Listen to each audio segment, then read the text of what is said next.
چینە ناو مەدینە لە مەدینە لە ئەم شوفەیەن الأصبحی ئەپرسین چۆن کردووە چۆن باسی ئەو ئینسانە خراپانەی کردووە پێغەمبەری خوا وا لە بەردەم و بارەگای خواوەستن خوا بمان پارێزێ بۆ خاتر ناوە جوانەکانی فاڵێ عوقبەی کوڕی مسلم ئەڵێ شوفەی ئەصبحی باسی کرد چووە ناو مەدینەوە سەیری کرد ئەم خەڵکە قەرەباڵەغە لەسەر پیاوەکە قساکە ئەو خەڵکەش گوێی لێگرێ فاڵێ پرسیم وتم ئەمە کێیە وتیان نایناسی وتم نەوەڵڵە فەرمویان ئەمە ئەبوو هورەیرەیە رضي الله عنه وأرضاه ئەڵێ منش چوم دانشتم محاضرەیەک یا باسێکی زۆر خۆشی کرد بۆمان دوایی کە خەڵک گشتی ڕۆین بۆ لای وتم يا أبا هريرة بحق الله وحقك بحقي خوا وأو حقيك من قرك ملتوا ببينم إلا حدثتني حديثا سمعته من رسول الله وعقلته وعلمته والله خوا كما شايت لسرد أبي حديثك بباسكي بجوي خود جوت لي بوا بعقلي خود ورد قرتوا بويك خوا بيتي داوا خلقت لسري فير كدوا إلا حدثتني الله أبو هريرة زاني سوينا كي من آوهايا استحلاف وبنا بخوا كي من زور بقوة فرمي خوي داو نفسه كشاء لأحدثنك حديثا سمعته وعقلته وعلمته وعدي بياوت بيدم حديثك بباسكم بجوي خوم بعقلي خوم بعلمي خوم باسكم بوت الله كوايوت يك جاي تردو بارا نفسك برد دواو لوش خويتش إمام أبو هريرة الله لوش خويتش هاتا وش خويا دم شاي سري ويكسرتي لأحدثنك حديثا سمعته من رسول الله وعقلته وعلمته في هذا البيت لما الله لم شنا لم موقعه ليس معنا غيري وغيره والله تاقتنيا منو بيغمبر دانشتبوين لنا وأمس قوتا أمشنوات وهاتوي بجوي خوم بعقلي خوم بعلمي خوم حديثة بنقلكم الله هم وايوت هم لوش خويتشو حتى والا وش خويتشو تركوت أبو هريرة كوتوا إن جاء له هلم قرد دريجم كردو بو إسراحتك دعي هات خوراوتي لو حدثنك حديثا سمعته وعقلته وعلمته من رسول الله في هذا البيت ليس معنا غيري وغيره إلا الله شي أم حديثة خوش يستان شي أم حديثة قال ينزل الله يوم القيامة إلى العباد ليقضي بينهم اللهم صل وسلم على محمد خواي قورا لروجي قيامتا داب زي داب زيني لايق بخوي داب زي بو عرضي قيامت بو حساب كردن لبين لناوان هم خلقي خواك درستي كدو ايمش لوين كز غايب نية إن كل إلا آتي الرحمن عبدا لقد أحصاهم وعدهم عدا وكلهم آتيه يوم القيامة فردا يك برو خواء الروين رولا خواء كينو برو لا رب العالمين الروين أو خوايي كظني إيما أويل من خوش به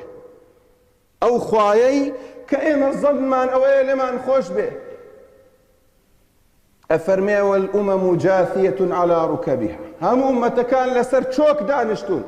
فخواي قورة سيكز بانگكا خوش ويستان خواي قورة بمان بارزي بو خاطرنا وجوانا كاني عليه فأول من يدعوه الله جامع القرآن الذي جمع القرآن أو كسي وقرآن خين بوا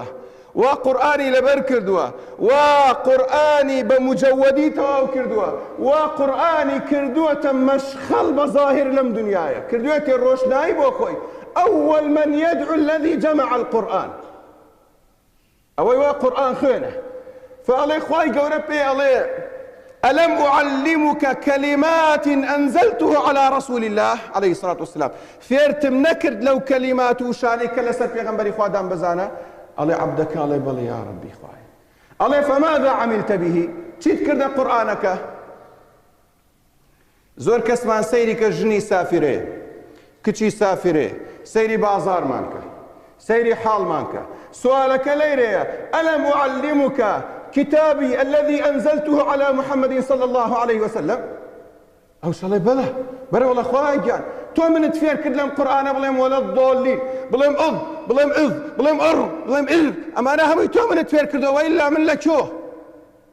تو من توێر کردو بڵێ الحمد لله رب العالمين الرحمن الرحيم مالك يوم الدين تو من توێر کردووە بڵێم ألف لام ميم مد طبيعي مد لازم من دازام چی ئەمانە هەمووی تو من توێر کردووە وإلا من لەکۆ ولقد يسرنا القرآن للذكر فهل من مدكر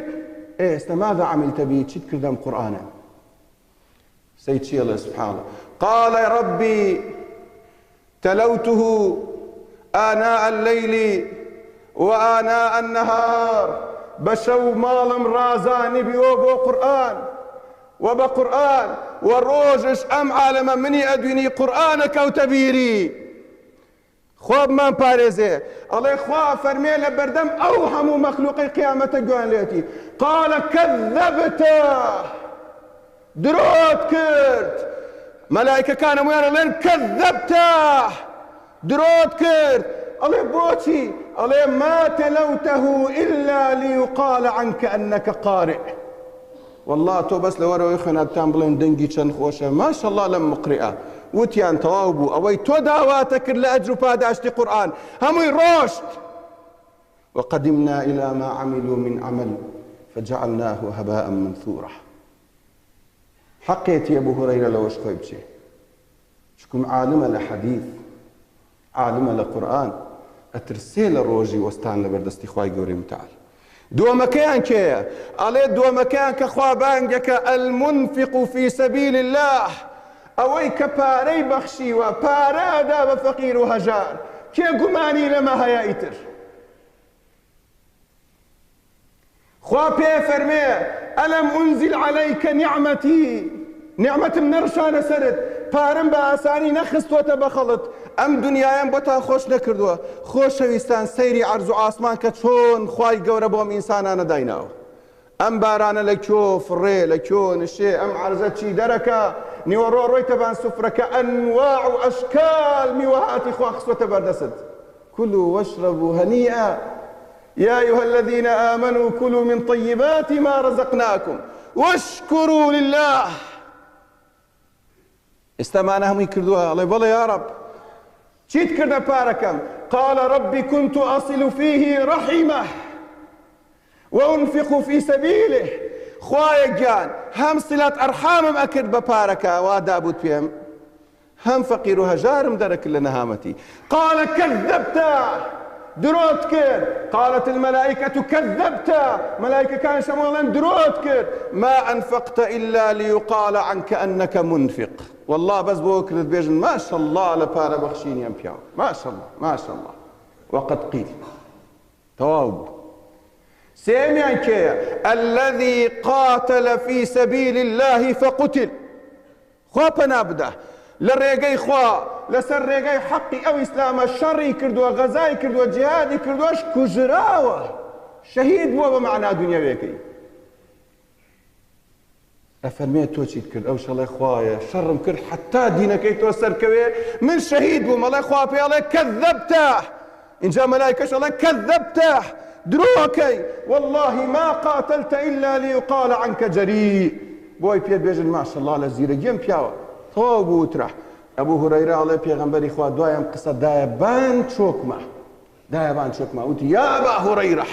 وتنبلي يا رسول الله فرمي هؤلاء الثلاثة أول من يسعر بهم نار جهنم يوم القيامة بليسوش خاتي جهنم أمسيك سن خواي قورا فنابدا للروجي دوايا